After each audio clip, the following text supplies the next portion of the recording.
결국 터지고야 말았습니다. 문준용의 취업 특혜 의혹. 이 사건이 여러 가지로 말이 많았는데요. 이재명도 활용하고 곳곳에서 활용했습니다. 밝혀라 밝혀라 얘기 나올 때마다 문재인 정권은 갑자기 꼬리를 내리는 그런 모습을 많이 보였는데요.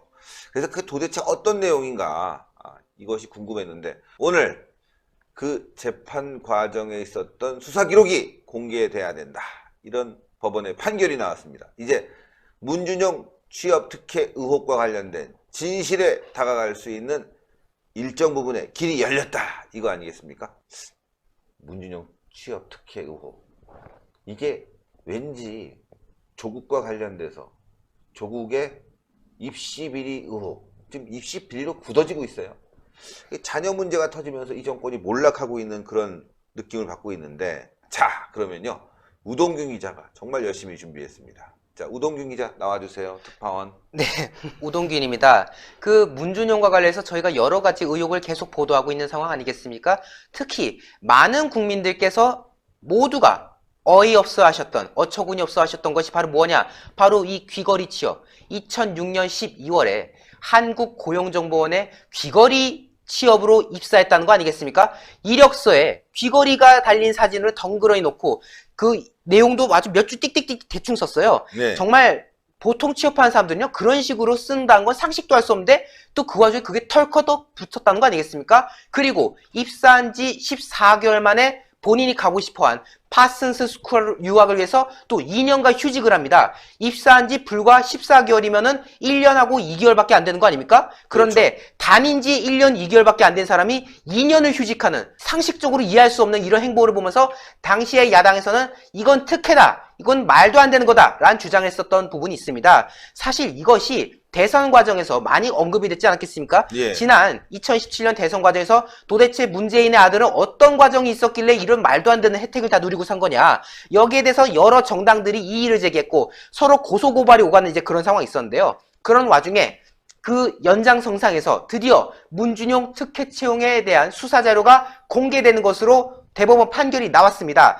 2006년 문재인 아들 문준용 씨의 특혜 채용 의혹과 관련해서 수사 자료를 공개하라라는 대법원의 3심 판결이 오늘 나왔던 겁니다. 참고로 이것을 끌어내는 데 있어서 역할을 한 것은 하태경 바른미래당 의원이었습니다. 예. 이 지난 대선 때 관련 의혹을 제기했던 여러 사람이 있었습니다만 하태경 의원이 허위사실 유포 혐의로 검찰 수사를 받았었거든요. 그런데 이것에 대해서 불기소 처리했습니다. 하지만은 하태경 의원이 또 거기에 대해서 또 물고 늘어져가지고 정보 공개해봐라 이런 식으로 했는데, 검찰과 실랑이란 끝에 결국 법원의 최종 결론으로 수사자료 일부를 공개하라라는 내용이 지금 나온 거지 않았겠습니까? 예. 자, 그동안 정보 공개를 끝까지 거부하면서 버텼던 남부지검의 항소 그리고 상고가 모두 기각이 되었고요. 또 대법원이 최종적으로 수사자료를 공개하라고 판결한 것이다 라고 볼 수 있습니다.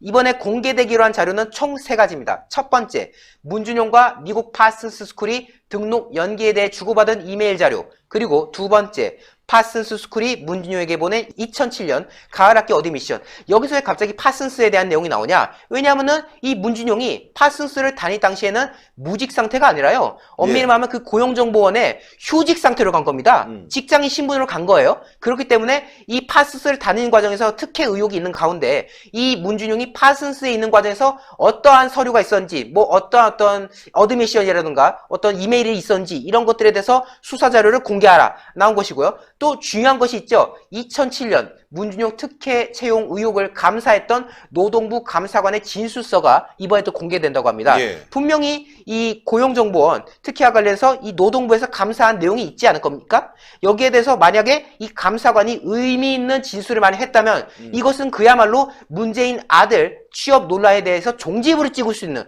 그런 사안이기 때문에요. 정말 문준용의 판도라 상자가 열렸다라고 해도 과언이 아닌 상황인 겁니다. 판도라의 상자가 열렸다. 그렇습니다. 네. 이 문물검찰하에서 이 정보에 대한 감추기 시도가 있었다는 의혹은 여러 보도라던가 또 하태경 의원의 주장을 통해서 제기가 됐었는데요. 이 대선 당시에 해당 의혹이 제기되면서 여러 고소고발이 이어진 가운데 이제 하태경 의원을 포함한 여러 사람들이 검찰 조사를 받았습니다. 그런데 문물검찰은 의혹을 제기한 쪽, 그리고 의혹의 당사자, 모두에게 면죄부를 주는 모호한 결론을 했어요. 그러니까 소위 말해서 묻어버린 거죠. 네. 그냥 다 불기소 해가지고 그냥 조용히 넘어가려고 했던 겁니다. 그런 가운데 하태경 의원이 정보 공개 청구 소송을 제기했던 겁니다. 문무일 검찰의 수사가 과연 공정했는지 확인해보겠다라는 취지로서 정보 공개 청구 소송을 제기했다. 왜냐하면은 이게 불기소 처분했단 말이에요. 예. 만약에 고소고발한 가운데 명백한 허위였으면요, 검찰에서 뭔가 기소를 하거나 했어야 되는 거 아닙니까? 그렇죠. 그런데 불기소를 했어요.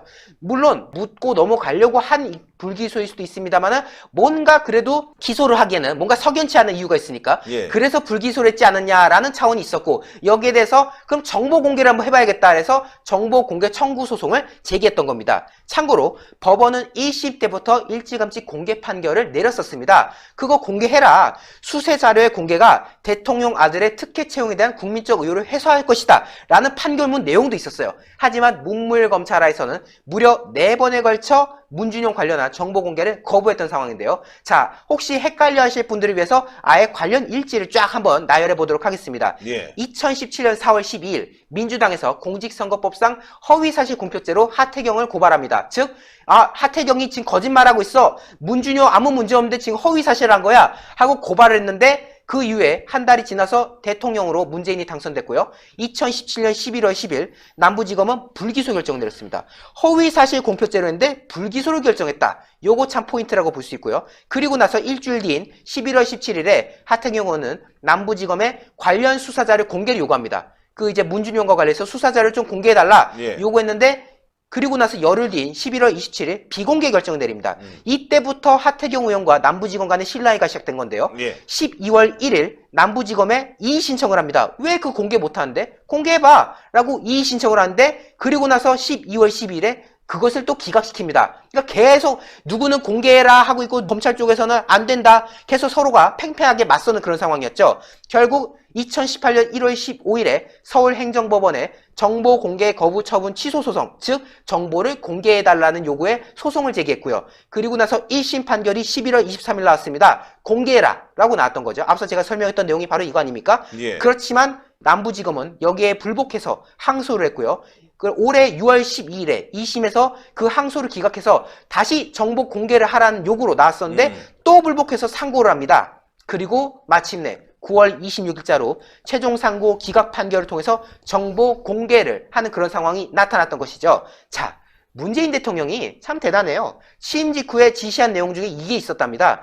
정부가 만약에 정보 공개 소송에서 1심에서 패소한다면 그냥 불복하지 말고 수용해라. 즉 다시 말해서 우리 정부가 뭐 정보 공개 소송에서 당연히 방어를 해야겠지만은 만약에 1심에서 우리가 지는 상황이 오면은, 패소한 상황 오면은 그냥 항소하지 말고 그냥 받아줘. 그냥 정보 공개해줘. 라고 문재인이 얘기했던 거거든요. 취임 직후에. 그런데 문재인의 지시와 달리 검찰, 이 문무일 검찰은 싹 다 불복했습니다. 공개 결정에 대한 불복은 어떻게 보면 문재인의 뜻을 정면으로 거스르는 판단이라고 볼 수 있지 않겠습니까? 그렇죠. 그럼 도대체 대통령은 그냥 패소하면 공개하라고 했는데 왜 검찰은 그걸 막았을까? 혹시 청와대 누군가가 또 다른 지시를 하지 않았던 건 아닌가? 만약 그런 지시를 하지 않았다면 문무일 검찰이 단독으로 대통령의 뜻에 반하는 결정을 할 수 있었겠느냐, 아마 쉽지 않았을 거다라는 의견이 제기되고 있는 그런 상황인 거고요. 그렇기 때문에 그 검찰이, 그 남부지검이 그동안 이 계속해서 정보 공개를 막았던 그런 배후에는 청와대 핵심 실세가 있었지 않느냐라는 합리적 의혹이 제기되는 겁니다. 대통령 아들 수사자료 공개 거부의 배후에는 어쩌면 청와대의 최고위층이 있었을 것이다. 특히 관건이 되는 것은 검찰 업무를 지휘하는 것이 어디입니까? 청와대에서? 바로 민정수석실이죠. 그 당시에 민정수석이 누구였습니까? 바로 조국이지 않겠습니까? 그렇기 때문에 혹시 이 정보 공개 거부에 대해서 그 배후로, 왜냐하면 이 친인척에 대한 자료를 갖고 있는 사람이 또 민정수석이잖아요. 그렇죠. 그렇기 때문에 그것을 막아주려고 했던 것이 바로 조국이었고, 그렇기 때문에 아마 지금까지 버텨왔던 그 배후에 조국이 있었을 것이다. 지금 여기에 대해서 또 다른 누구도 아니고 김태우 전 수사관도 의혹을 언급하고 있는 그런 상황이었습니다. 예. 자, 어떻게 보십니까? 예. 지금 사실 이거는 뭐 이미 문준용에 대해서 무혐의가 여러 번 나오지 않았겠습니까? 예. 뭐 내사를 해도 아무것도 아니다 이렇게 얘기를 계속 했는데, 누가 봐도 이런 상황에서는 자기네들이 오히려 수사 기록을 공개를 해서 문준용 문제 없어라고 동네방네 소문을 내야 되는 상황 아니겠습니까? 그런데 왜 문준용에 대한 수사 기록을 공개하려고 하지 않는 것인지. 그리고 생각해보면 이 문제는요, 단순히 보수라든지 야당에서 제기하던 문제가 아닙니다. 누구보다도 많이 제기했던 진영이 누구죠? 경기도지사 하던 사람 있잖아. 이번에 그 피의자도 아니고 그거는 재판 2심에서 그렇죠. 지금 이제 벌금까지 맞은 이재명이요. 사람 이재명. 예.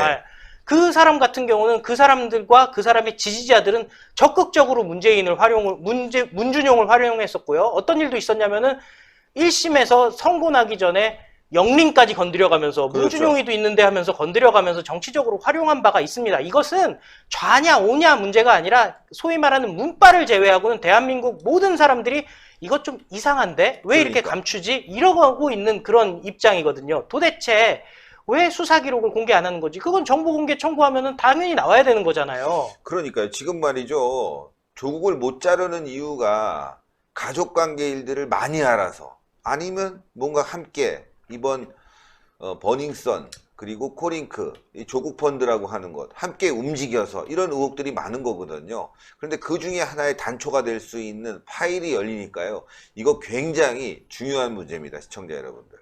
이거 빨리 공개가 돼서 이걸 가지고 저희가 보도를 좀 해야 되겠습니다. 보도가 돼서 만약에 문제가 있었다. 그러면 이거 선거 잘못한 거죠. 우리는요. 속은 거죠. 신의 한 수의 구독, 좋아요, 알림 방법입니다. 보실 영상을 눌러주세요. 아래의 구독 버튼을 눌러주세요. 그럼 종 모양이 나옵니다. 그 종 모양을 눌러주시면 신의 한 수의 새로운 영상들이 알림이 울립니다. 그리고 엄지척 좋아요 버튼을 눌러주세요. 여러분의 구독, 좋아요 버튼은 신의 한 수에 큰 힘이 됩니다. 댓글로 여러분의 많은 의견도 듣고 있습니다. 응원의 댓글도 부탁드립니다.